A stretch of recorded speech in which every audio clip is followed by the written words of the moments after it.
오늘 우리에게 주신 하나님의 말씀 로마서 8장 1절부터 2절까지 말씀입니다.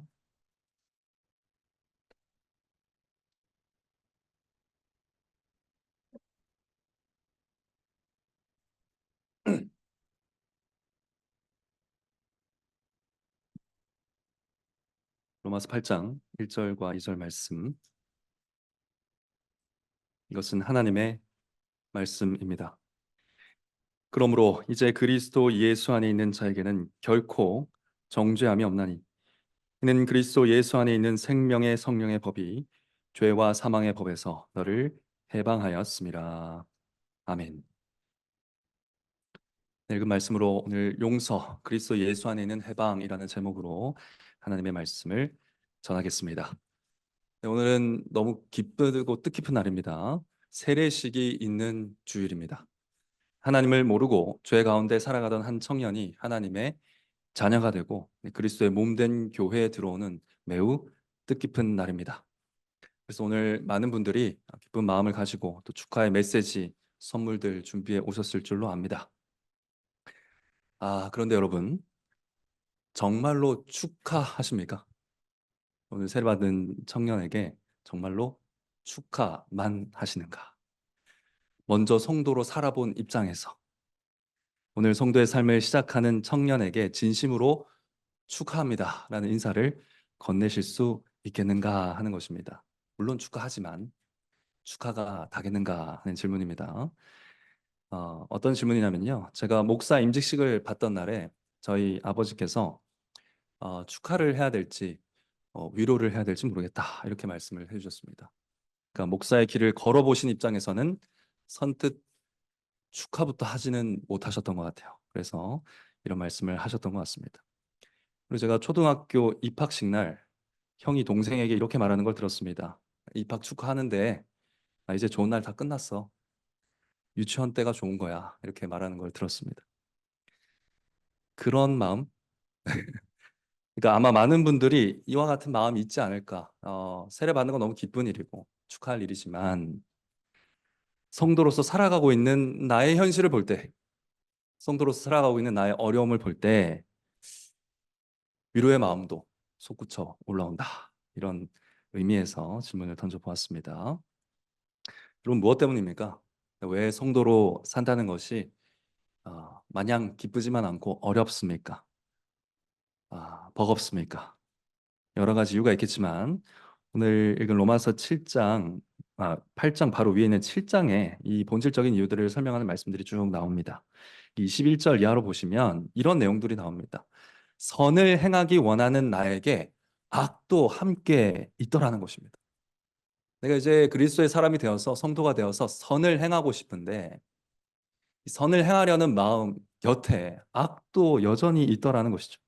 하나님의 법을 즐거워하는 마음이 있는데 이 마음과 싸우는 다른 타락한 본성이 여전히 발견이 되더라는 것입니다. 내가 새로운 피조물이 되었는데, 내가 거듭났는데, 내가 세례를 받았는데 여전히 타락한 본성이 꽤 큰 힘으로 작용을 하고 있더라. 바울이 자기 자신을 보면서 그렇게 고백을 하죠. 그래서 탄식을 합니다. 오호라, 오호라. 나는 참 공고한 사람이로다. 비참한 사람이로다. 이렇게 고백을 하지요. 한마디로 성도로 산다는 게 왜 어려운가? 우리가 연약합니다. 말씀대로 근심 없이 살고자 하는 결심을 하는데 그 결심을 하는 순간 근심을 하고 있습니다. 근심하지 말라. 근심을 안 하고 싶은데 어떻게 하면 근심을 안 할까 하는 근심을 하고 있죠. 말씀대로 형제를 용서하고 싶은데 용서하려는 마음을 먹자마자 오히려 왜 내가 그래야 되는가 하는 미움이 솟구쳐 올라옵니다. 말씀대로 분을 품고 싶지 않은데 남편이 편안하게 누워있는 꼴을 보면, 아내가 심부름을 탁 시키면, 자녀가 떼를 쓰고 마트에서 들어 누우면, 또 부모님이 나를 또 한 번 무시하면 내 안에 숨겨져 있는 이 헐크가 확 튀어나오는 것을 우리가 본다는 것입니다. 초록 괴물이 튀어나와서 그 하나님의 말씀에 대해 가졌던 아름다운 마음들이 다 흐트러져 버린다는 것이죠. 그런 마음이 있다는 걸 보는 것입니다. 그래서 7장 25절 말씀처럼, 우리가 읽었던 1절 바로 위의 말씀처럼 모든 신자는 마음으로는 하나님의 법을, 육신으로는 죄의 법을 섬긴다는 겁니다. 그러니까 신자로 사는 게 어렵죠.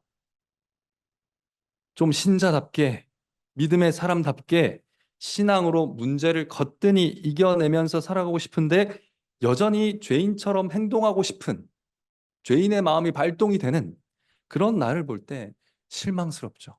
답답하죠. 어렵죠. 그러니까 어떤 고백까지 하게 됩니까? 내가 정말 그리스도인이 맞을까? 내가 정말 하나님의 자녀가 맞을까? 뭐 이런 생각까지 할 때도 있는 것입니다. 신앙의 침체기를 겪기도 한다는 것이죠. 오늘 세례받는 우리 종혁 형제님, 그리고 사랑하는 성도 여러분, 오늘 우리가 읽은 말씀은 이런 우리에게 위로의 복음을 전합니다. 평생 우리 안에서 일어나는 이 씨름과 갈등 가운데 반드시 기억해야 될 죄사함의 복음을 우리에게 선포하고 있습니다. 오늘 사도신경으로 우리가 고백하고 있는 이 죄사함의 복음을 귀 기울여 듣고자 합니다. 오늘 설교의 대지는 두 가지입니다. 첫째, 우리는 그리스도 예수 안에서 용서받았습니다. 둘째, 우리는 그리스도 예수 안에서 계속 용서받습니다. 결론적으로 우리는 그리스도 예수 안에서 용서하는 해방을 누리게 됩니다. 두 가지 대지를 살펴보고 결론적으로 마지막 부분을 살펴보도록 하겠습니다. 첫째, 우리는 그리스도 예수 안에서 용서받았습니다. 우리가 우리 스스로를 보면 앞서서 제가 설명드린 것처럼 참 성도답지 못하고 참 그리스도인답지 못하고 신방할 때마다 부끄럽고 할 말이 없고 고개 숙이게 되고 그런 모습밖에 보이지 않습니다. 하나님의 법을 기뻐하는 마음보다 죄의 법을 따르고 싶어하는 그런 타락한 본성대로 살고자 하는 마음이 크게 다가옵니다. 매주일 공예배 때마다 우리가 이 마음을 확인하지 않습니까? 십계명을 하나하나 듣고 또 교리문답의 해설을 듣고 눈을 감고 죄를 고백할 때마다 이번 주도 어느 계명 하나 바르게 지킨 것이 없고 제대로 해낸 것이 없구나 라는 것을 확인하게 되죠. 오늘도 이번 주도 참 많은 죄를 쌓았구나 이것을 보게 됩니다. 우리가 지은 죄를 산으로 쌓았다면 얼마나 큰 산이 됐을까요? 한라산 정도 됐겠습니까? 백두산보다 큰 산이 되지 않겠습니까? 그럼에도 우리 안에서는 여전히 죄들이 매일 매일 만들어지고 있다. 우리가 그 일의 증인이죠. 매일매일 죄들이 만들어집니다. 그러니까 우리가 우리 자신을 보면 우리 안을 보면 비참한 죄인일 뿐이라는 것이죠. 그러나 우리는 이 기도 후에 이 죄의 사함을 구하는 기도 후에 어떤 선언을 듣게 됩니다. 우리 밖에서 들려오는 사죄의 선언을 듣게 됩니다. 내 안에서는 들을 수 없던 용서의 목소리를 듣게 됩니다. 하나님이 이렇게 말씀하시죠. 그러므로 이제 그리스도 예수 안에 있는 자에게는 결코 정죄함이 없나니. 이것이 우리를 향한 하나님의 선언입니다. 우리 밖에서 들려오는 하나님의 선언입니다. 우리 안에 여전히 죄가 그득하지만 우리가 예수 그리스도 안에 있기 때문에 결코 정죄함이 없다.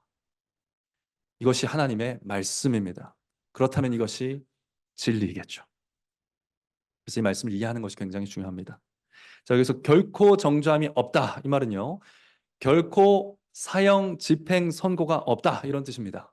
그러니까 이게 죄에 대한 선고가 없다는 뜻인데 특별히 형에 대한 집행 선고가 없다. 이런 뜻입니다. 그러니까 모든 죄인은 이미 하나님 앞에 죄인이라는 선고를 받았습니다. 이미 사형 선고를 받은 죄수와 같습니다. 그래서 감옥살이를 하다가 이 죄와 죽음의 간수들이 지키고 있는 그 세력이 힘을 뻗치고 있는 감옥에서 평생을 살다가 몇 월, 며칠, 몇 시에 땡땡땡땡 죄수는 사형을 집행한다. 이 선고를 들으면 사형을 받고 죽어서 영원한 지옥에 가는 것이죠. 이것이 모든 죄인들의 인생입니다. 아담 이후에 모든 사람이 이런 처지에 놓여져 있습니다. 그런데 예수 그리스도 안에 있는 자에게는 이 사형 집행 선고가 없다는 겁니다. 네. 우리가 죄인이지만 사형은 받지 않는다. 사형수인데 형 집행 선고가 없다. 결코 없다. 결코 정죄함이 없다. 이렇게 말씀하고 있습니다. 자, 이유를 좀 말씀드리면 왜 그렇습니까? 여러분, 이 결정이 어디서 내려졌는가? 대법원 헌법재판소보다 높은 하늘 법정에서 그 최고 재판관이 너는 사면이다. 너는 감옥에서 나가라. 이렇게 선고하셨기 때문입니다. 그러니까 대통령 특별 사면처럼 자신에게 사면받을 자격이 전혀 없습니다. 우리가 그런 부분들 때문에 굉장히 분개하기도 하는데요. 사면받을 자격이 전혀 없어요. 그런데 이 대통령의 권한으로 대통령의 선택에 의해서 사면을 받는 것처럼 하나님도 사면 대상을 선택하시고 이제 감옥에서 나가 하는 선언을 하신다는 것입니다. 최고 법정에서 최고 재판관이 이 선언을 하십니다. 이것이 바로 정죄함이 없다. 결코 정죄함이 없다라는 말의 의미입니다. 그러니까 이 사면 선언은 돌이킬 수가 없습니다. 왜냐? 하늘 법정은 최고의 법정이기 때문에 상고심이 없어요. 상고를 할 수가 없습니다. 그거 끝입니다. 그 판결이 끝이에요. 가장 정의로우신 재판관이 내린 판결이기 때문에 재심도 안 합니다. 이게 잘못됐기 때문에 다시 심판해야 되지 않나? 그런 거 없습니다. 재심이 없어요. 영원한 무죄 선언입니다. 영원히 나가라고 선언해 주신다는 겁니다. 영원한 용서의 선언입니다. 그러니까 그 누구도 그 무엇도 그 어떤 피조물도 이 죄 용서의 선언을 뒤집을 수가 없습니다. 즉 나의 연약함도 내 안에 여전히 살아 움직이는 이 죄악된 본성도 어제 결심하고 오늘 죄를 지는 이 부족함도 사면 결정을 뒤집지 못한다는 겁니다. 성도답게 살지 못하는 내 삶도 스스로를 용서할 수 없을 것 같은 나의 죄도 최고 법정에서 결정된 죄 용서의 선언을 뒤집지 못한다. 영원한 해방 선언입니다. 굉장한 굉장한 특권이죠. 도대체 누가 이런 엄청난 사면을 특권을 받을 수가 있습니까? 누구죠? 그리스도 예수 안에 있는 사람입니다. 그리스도 예수 안에 있는 사람이 이 사면의 특권을 받습니다. 그럼 그리스도 예수 안에 있는 자는 누굽니까? 쉽게 말해서 예수님만을 나의 구원자라고 믿는 사람입니다. 나를 죄에서 구원하실 분은 오직 주 예수 그리스도 하나님의 아들 뿐이십니다. 라고 믿고 고백하는 사람을 말합니다. 이 믿음으로 서약하고 세례받고 그리스도와 하나가 된 사람이 바로 그리스도 안에 있는 사람입니다. 내가 그리스도 안에, 그리스도는 내 안에 연합되었다는 거죠. 하나로 묶여 있는 사람입니다. 그럼 왜 그리스도 안에 있는 자들에게는 하늘 법정에서 영원한 용서의 선언이 주어집니까? 하늘의 재판관이 예수님과 연합한 우리 죄를 예수님의 죄로 여겨주시기 때문입니다. 여겨주셨기 때문입니다. 우리가 하나가 됐잖아요. 우리의 죄를 예수님의 죄로 여겨주셨기 때문입니다. 그래서 우리가 당할 죽음의 형벌을 예수님이 대신 받으셨기 때문입니다. 그래서 우리는 감옥에 있을 이유가 없습니다. 왜냐하면 형이 집행됐거든요. 사형이 이루어졌습니다. 받을 벌이 사라졌어요. 죄인이 아니다. 그러니까 나가라. 이렇게 선언을 받는 겁니다. 한마디로 자기 백성을 사형에서 사면하기 위해서 왕의 아들이, 재판관의 아들이 대신 사형을 받아버린 겁니다. 그래서 이 사면은 영원히 취소가 되지 않습니다. 굉장히 정의로운 사면이죠. 대통령처럼 그냥 자기 권한대로 아무나 빼낼 수 있는 그런 사면이 아니고 자기 아들을 사형장으로 내보내고 대신에 자기 백성을 건져내는 정의로운 사면입니다. 자, 그렇다면 이 사면을 받는 게 굉장히 중요하겠죠. 어떻게 이 사면을 받을 수 있습니까? 그리스도 예수를 믿음으로 사면 받습니다. 오직 그리스도 예수를 믿음으로만 사면을 받습니다. 그런데 이 믿음은 또한 하나님의 선물이라 그랬어요. 네. 이 믿음은 하나님의 선물입니다. 그러니까 믿음을 표현하고 입술로 고백한 대로 삶으로 고백하는 그렇게 살아가는 것은 사람이 맞는데 믿고 고백하고 그렇게 살게 하시는 분이 하나님이시라는 겁니다. 베드로가 예수님께 대한 믿음을 고백했습니다. 주는 그리스도시요 살아계신 하나님의 아들이십니다. 믿음을 고백했습니다. 베드로가 한 고백입니다. 그런데 예수님 뭐라 하셨습니까? 잘했다. 역시 나의 수제자구나. 훌륭하다. 잘 배웠구나 하셨습니까? 아니죠. 내가 복이 있도다 하셨습니다. 네가 복을 받았구나. 이렇게 말씀하셨습니다. 왜입니까? 이를 너에게 알게 한 이는 혈육이 아니요 하늘에 계신 내 아버지시니라. 하늘에 계신 아버지께서, 하늘 아버지께서 성령을 통해 예수님에 대한 믿음의 고백을 알게 해주셨기 때문입니다. 그 믿음의 내용을 선물로 받았기 때문에 그 믿음으로 예수님이 주시오 그리스도이시며 하나님의 아들이시다 고백한 것입니다. 그래서 네가 잘했다가 아니고 내가 참 복되다 하신 것입니다. 우리가 선물 받은 믿음으로 나를 위해 피 흘리신 그리스도 예수를 나의 구주로 받아들일 때 하나님은 우리에게 영원한 죄 용서를 복으로 주십니다. 선물로 주십니다. 선언해 주십니다. 그러니까 모든 것이 하나님의 은혜요 사랑으로 우리에게 주어집니다. 우리는 세례가 시행되는 자리에서 이 영원한 용서와 해방 선언을 보게 될 것입니다. 오늘 곧 볼 것입니다. 예수님의 보혈을 상징하는 물이 이 세례받는 형제 밖에 흘러내릴 것입니다. 그것이 뭘 보여줍니까? 종역 형제의 죄를 위하여 죽으신 예수님 안으로 종역 형제가 들어가는 것을 보여주지요. 종역 형제 밖으로 흘러내리는 그 보혈 속으로 종역 형제가 들어가는 것을 보여줍니다. 그렇게 그리스도와 하나가 되는 것을 보여줍니다. 이렇게 그리스도와 하나가 되는 것은 성령님이 주신 믿음의 고백 때문입니다. 제가 열심히 15주 동안 가르쳤지만 제가 가르친 것이 아니라 하늘 아버지께서 성령 가운데 알려주신 내용들을 고백할 것입니다. 사랑하는 성도 여러분, 이 형제에게 선포되는 죄 용서의 선언, 우리도 다 들은 내용입니다. 우리 역시 그리스도를 믿는 믿음으로 영원한 죄 용서의 선언을 받았습니다.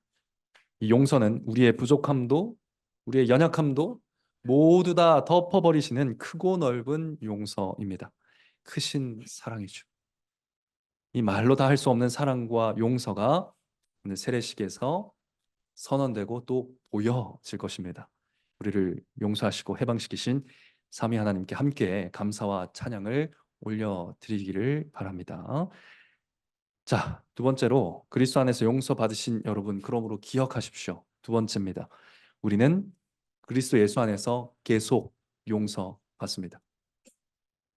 우리는 하늘 법정에서 영원한 무죄 선언을 받았습니다. 이제 죄와 사망의 감옥에서 나가라 하는 선언을 들었습니다. 그런데 여러분, 한평생 죄 지으면서 감옥에서만 살아온 죄인이 이제 감옥에서 나가 살아라 하면 잘 살 수 있을까요? 10년, 20년, 30년, 40년 감옥에서만 살던 사람이 사회에 나와가지고 갑자기 생활하라 하면 잘 살 수 있습니까? 평생 감옥의 시간표에 맞춰 살았고요.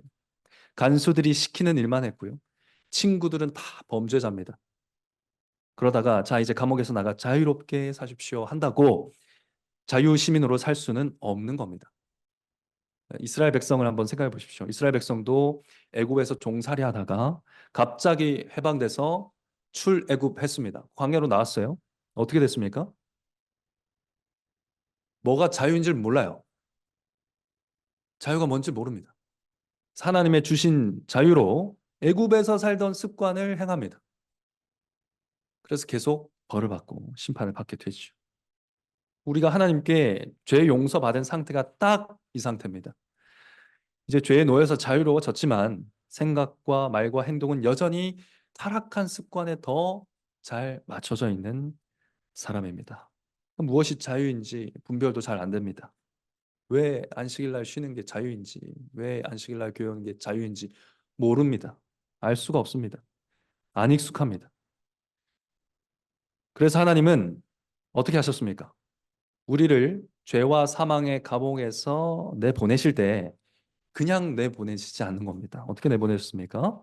우리가 하나님의 나라에서 자유롭게 자유시민으로 살아갈 수 있는 법을 하나님과의 관계 속에서 계속 배울 수 있는 조치를 하고 내보내셨습니다. 즉 하나님을 언제든 만날 수 있는 신분을 주셨고요. 하나님께 언제나 나아갈 수 있는, 가까이 갈 수 있는 관계를 주셨습니다. 이 신분과 관계를 주시면서 우리를 감옥에서 해방시켜 주셨습니다. 그러니까 하나님께 언제나 담대히 나아갈 수 있는 신분, 의인의 신분이죠. 예수님께서 율법을 다 이루셔가지고 획득하신 그 의를 우리에게 우리의 것으로 여겨주셔서 우리가 의인의 신분을 가지고 석방되게 됐습니다. 하나님께 계속 용서를 받는, 그리고 부족한 순종도 아주 예쁘게 보일 수 있는 그런 관계, 아버지와 아들의 관계, 자녀의 관계를 주시면서 양자 삼으시면서 해방시키셨습니다. 오늘 본문은 이 진리를 2절에서 이렇게 선포하고 있습니다. 이는 그리스도 예수 안에 있는 생명의 성령의 법이 죄와 사망의 법에서 너를 해방하였음이니라. 여기서 법이라는 단어가 나오는데요. 이 법은 뭐 율법이나 헌법이나 이런 법들을 얘기하는 것이 아니라 이 구역에서는 내가 법이야 할 때 그 법입니다. 이 구역에서 내가 법이야. 무슨 말이죠? 네, 내가 가장 힘이 세. 나의 권세가 가장 힘이 있어. 내 세력이 가장 높아. 이런 뜻입니다. 힘이나 세력을 뜻하는 말입니다. 그러니까 모든 사람이 죄의 세력 아래에 있었습니다. 죄를 짓게 되고요. 결국 사망에 이르게 되는 그런 죄와 사망의 세력 아래에 감옥살이를 했습니다. 그런데 그 감옥에서 누가 해방시키셨다고요? 그리스도 예수 안에서 생명을 주시는 성령의 힘, 그 능력의 성령님께서 권세를 나타내심으로 우리를 해방시키셨다. 그 성령의 능력으로 우리를 해방시키셨다라는 것입니다. 이 성령님이 주시는 생명은 무엇을 뜻합니까? 이 생명은 하나님과의 교제를 뜻합니다. 하나님과의 교제가 바로 생명이죠. 예수님이 그렇게 가르치셨습니다. 예수님의 생명이란 하나님과 그리스도를 깊이 알아가는 것. 그래서 알아가는 것은 관계적으로 교제하며 알아가는 경험적인 삶을 말씀하는 겁니다. 영생은 곧 유일하신 참 하나님과 그의 보내신 자 예수 그리스도를 아는 것이니이다. 이렇게 말씀하셨죠.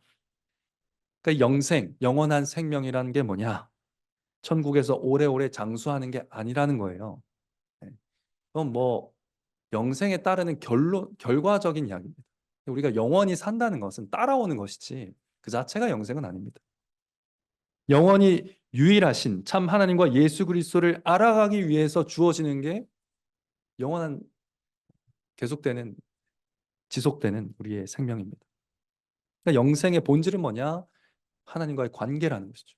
교제라는 것입니다. 성령님은 그리스도와 하나 된 교회에 그리스도의 생명을 주십니다.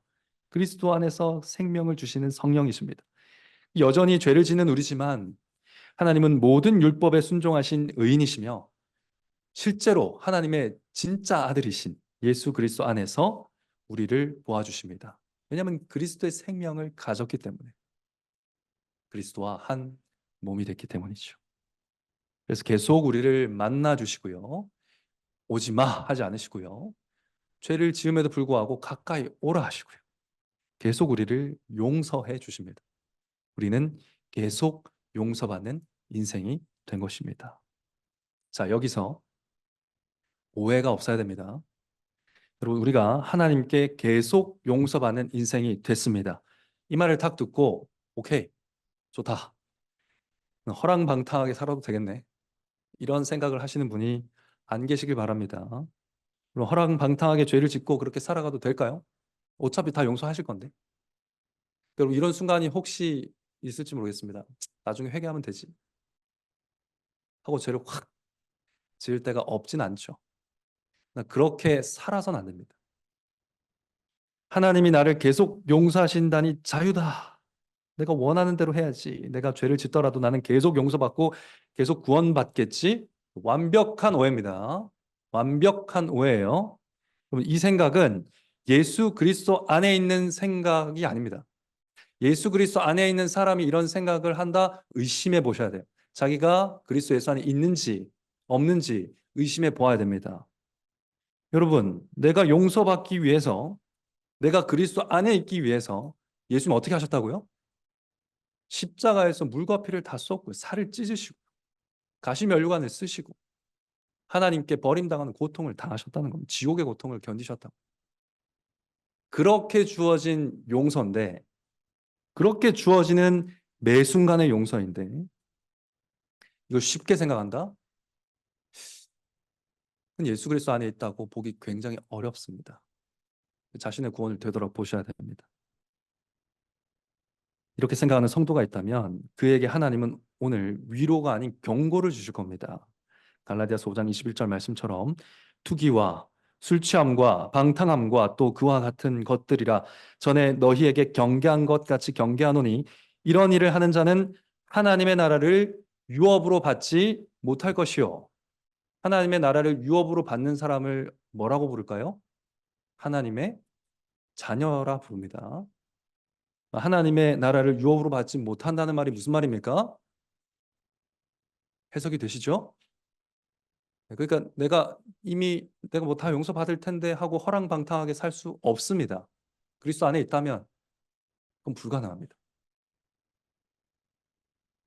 우리가 하나님께 계속 받는다는 말은 오히려 하나님이 계속 우리의 죄를 다루어 주실 거라는 말입니다. 그러니까 계속 용서하신다는 말은 그냥 뭐 내가 용서할 테니까 알아서 살아라 이렇게 하는 게 아니라 계속 나는 너의 죄를 관심 가지고 간섭하고 다루고 바로잡을 거야 라고 말씀하신다는 내용인 것입니다. 계속 용서받는 안전한 관계 속에서 우리가 죄로부터 멀어지고 의에 더 가까워질 수 있도록 죄에 대해 점점 죽어가고 의에 대해 점점 사라질 수 있도록 상관하시겠다 이런 뜻입니다.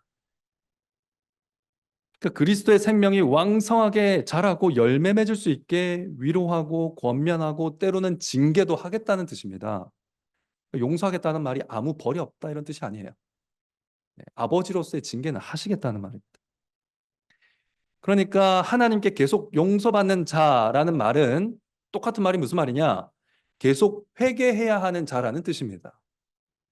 평생을 회개해야 하는 자라는 뜻입니다. 용서는 죄를 고백하고 회개하는 자에게 주어지는 은혜이기 때문이죠. 하나님이 우리를 계속 용서하신다는 말은 우리가 계속 죄를 고백하고 계속 다시 하나님께 돌아설 때마다 내가 다시 기회를 주겠다. 그래, 다시 시작해보자. 네가 거룩할 때까지, 거룩해질 때까지 그래, 포기하지 않으마. 네가 들어야 할 말씀이 뭔지 다시 알려줄게. 그래, 또 잊었구나. 내가 다시 알려줄게. 이 역할을 하나님이 감당하시겠다고 선언해 주신 것입니다. 이것을 가만히 묵상하다 보니까 이것은 마치 부모가 자녀를 양육하는 모습과 흡사하다는 것을 깨닫게 됩니다. 충치가 있는 자녀가 오만 가지 이유를 다 대면서 아빠 사탕 줘, 엄마 사탕 줘 합니다. 부모 여러분 어떻게 해야 됩니까? 어떻게 해야 되죠? 자녀를 사랑하는 부모라면 안 줘야 되죠. 주면 안 됩니다. 때를 써도 들어 누워도 버텨야죠. 주면 안 됩니다. 네가 아픈데도 사탕을 먹겠다는 어리석음을 너그러이 용서하면서 그래 뭐 그럴 수 있지. 그리고 때를 쓰지만 너를 집에서 내쫓지는 않을 거야 라는 이 관계의 안정감을 주면서 뭐는 하면 안 된다? 사탕은 주면 안 되는 거죠. 제대로 된 부모라면 딱 하나만 먹을게요. 이 자녀들이 계속 딜을 합니다. 딱 하나만 먹을게요. 부모 뭐라고 대답해야 됩니까? 아니, 이 치료 받고 사탕 먹을 수 있게 되었을 때 그때 먹자. 어제 오늘 사탕 하나도 안 먹었는데요. 딱 하나만 먹을게요. 잘했다. 어제 오늘 하나도 안 먹었구나. 내일도 먹지 말자. 이렇게 말하는 게 진짜 부모 아닙니까? 네. 이거 오늘 제가 선생님한테 칭찬받고 딱 받은 건데 딱 칭찬받고 상 받은 건데요. 먹으면 안 될까요? 넘어가시면 안 됩니다. 그래, 나도 칭찬한다. 그러나 사탕은 너를 아프게 할 거야. 너를 아프게 하는 걸 내가 칭찬과 상으로 줄 수가 없어. 나는 너를 아프게 하는 걸 허락하지 않을 거야. 라고 말하는 게 부모죠. 자녀를 사랑하기 때문에 부모는 해야 할 말을 수백 번 반복합니다. 수천 번 반복합니다. 부모입니다. 부모의 숙명이죠. 자, 우리의 선한 아버지이신 하나님도 똑같습니다. 동일합니다. 하나님은 말씀에 따라 권징하는 성도의 어머니, 교회를 통하여 부모와 같이 우리 연약함을 다루십니다. 우리 죄를 다루신다는 것이죠. 우리는 계속 죄로 기우려고 합니다. 계속 회유합니다. 설득하려고 합니다. 그러나 하나님은 동일한 말씀으로 계속 설득하십니다. 그 거룩에 이르기를 원하십니다.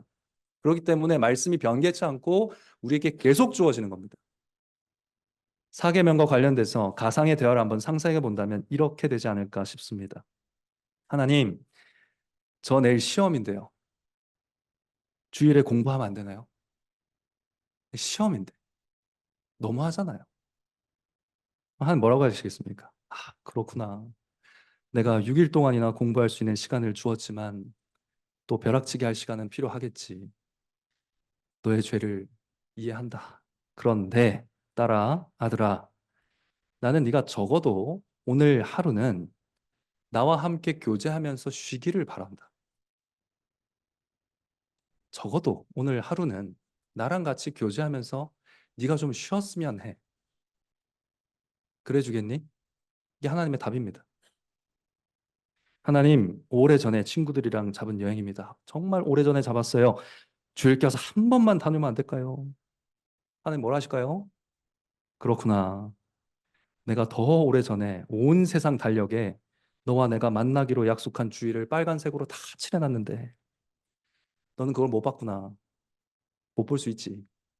근데 아들아, 딸아, 나는 네가 친구들과 즐거운 시간을 보내는 것도 매우 원한다. 그러나 적어도 오늘은 네가 나와 함께 시간을 보내기를 원한다. 그것이 하나님의 답입니다. 나는 너와 일주일에 단 하루라도 시간을 보내야겠다. 너 일주일 동안 살면서 나랑 만나지 않지 않았니? 나를 찾지 않지 않았니? 나는 너와 단 하루라도 시간을 보내야겠다. 그래야 네가 쉬니까. 그래야 네가 사니까. 그래야 네가 쉬고 네가 사니까. 그래야 네가 치유 받으니까. 그래야 네가 살아갈 수 있으니까. 나를 만나는 것이 너의 생명이니까 나는 너를 살리기 위한 일을 멈출 생각이 없다. 이것이 아버지의 답입니다. 이처럼 하나님은 우리의 어리석음을 용서하시며 계속 용서받는 안전한 관계 속에서 우리의 죄성을 다루실 겁니다. 다루고 계시고요. 다루어 오셨습니다. 말씀을 변개치 않고 계속 선포해 주시죠. 우리가 말씀에 맞추어서 성장하도록 말씀의 기준을 끌어내리지 않고 우리가 말씀의 기준에 맞추어 살아가도록 죄에서 완전히 해방되는 그날까지 또 말씀하시고 또 말씀하시고 우리가 자녀에게 한 가지를 가르치기 위해서 말하는 것보다 더 많이 더 반복해서 하나님은 말씀하실 겁니다. 오늘 세례받는 한 형제에게도 이제 이 하나님의 양육이 시작됩니다. 설교에서 또 신방을 통해 동일한 말씀을 계속 들려주시면서 권면하고 위로하고 또 다스리실 것입니다. 그래야 사니까요. 그래야 사니까. 말씀으로 하나님과 교제함이 그리스도 안에서 주어지는 생명이니까 계속 말씀하실 겁니다. 그 권면과 말씀의 양육이 버겁거나 괴로운 날도 있겠죠. 특히 몸이 아프거나 자녀의 육아가 시작되거나 그런 상황이 되면 참 그런 경건의 요구들이 힘이 들 수 있습니다. 그러나 계속 말씀 앞에 서라. 하나님과 교제하라. 라고 권면하실 것입니다. 그래야 살잖아요. 그래야 사니까. 안 그러면 죽는데 어떡합니까? 하나님 뭘 주셔야 됩니까? 우리를 죽이는 걸 하나님이 주셔야 됩니까? 아니잖아요. 그래야 쉬잖아요. 그래야 우리가 쉬지 않습니까? 그 안식에 성령이 주시는 생명이 있으니까요. 우리가 그 안식이 저는 자유 같지 않은데요.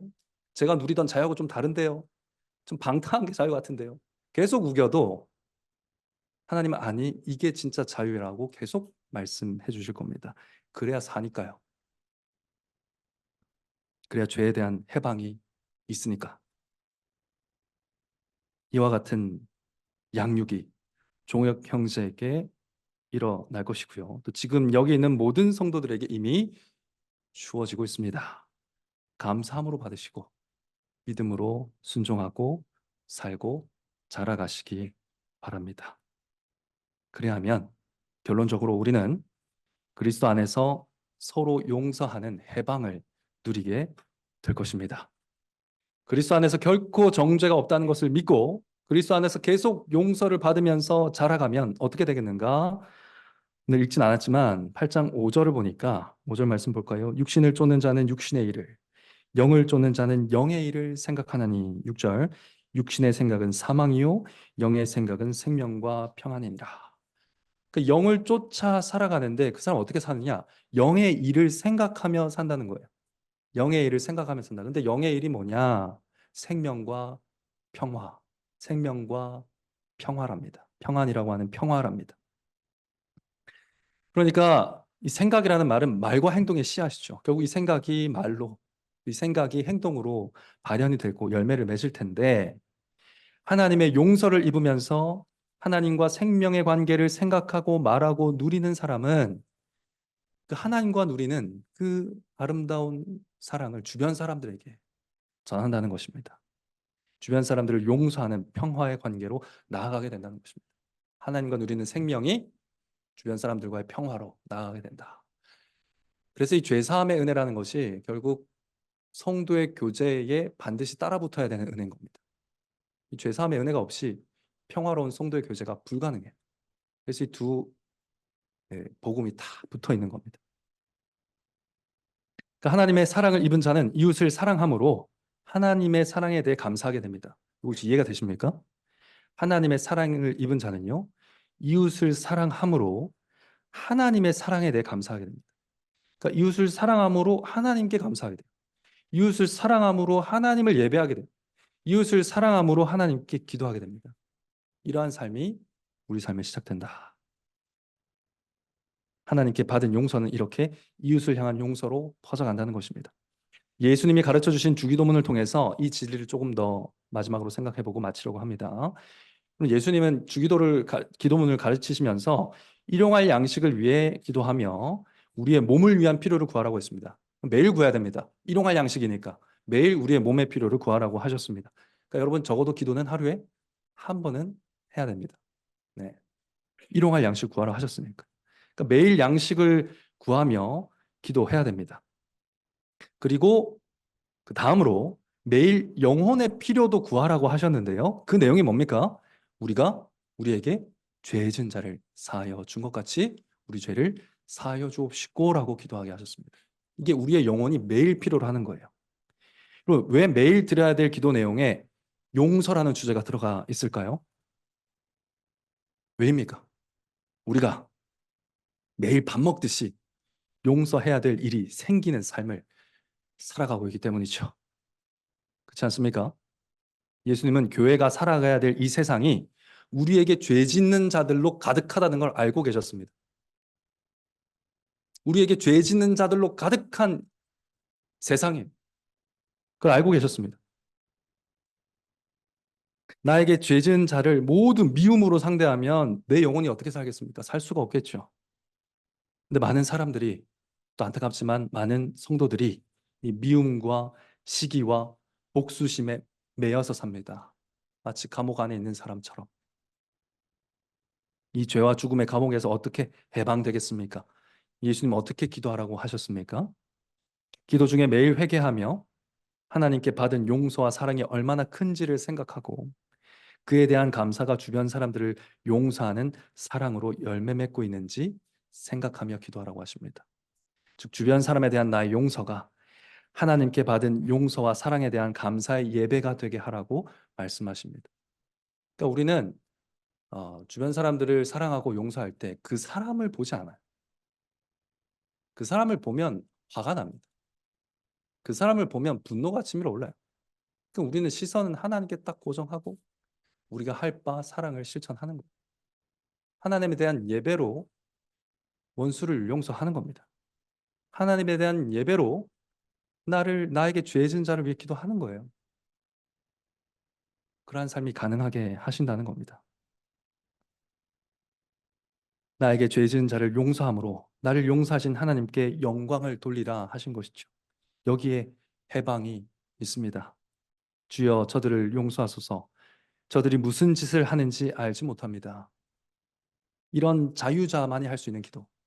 자기에게 돌을 던지는 사람들에게 이 기도를 할 수 있는 자유자의 기도가 하나님의 용서로부터 흘러나온다 하는 것입니다. 하나님의 용서를 더 많이 경험할수록 내게 죄 지은 사람들이 그저 기도의 재료가 되고 기도의 제목이 되고 예배의 통로가 되는 해방을 더 많이 경험하게 될 것입니다. 사람들이 내게 준 상처와 아픔들이 내가 하나님께 얼마나 많은 상처를 드렸으며 또 용서받았는지를 고백하는 재료가 되고 찬송의 재료가 되는 해방, 자유를 경험하게 하실 겁니다. 사랑하는 성도 여러분, 우리는 곤고한 사람입니다. 우리는 사람 용서하지 못합니다.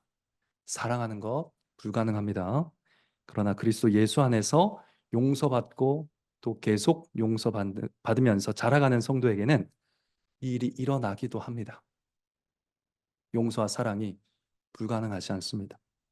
그리스도 예수 안에서 점점 더 많은 해방과 자유를 경험하면서 살아가게 되시기를 바랍니다.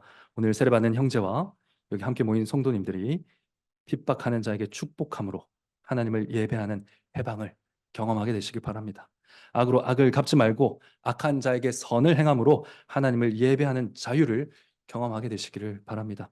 원수를 친히 갚지 말고 그를 먹이고 마시워서 하나님을 예배하는 해방을 경험하며 그리스도 안에 참된 자유자로 계속 자라가게 되시기를 성부와 성자와 성령의 이름으로 축원합니다.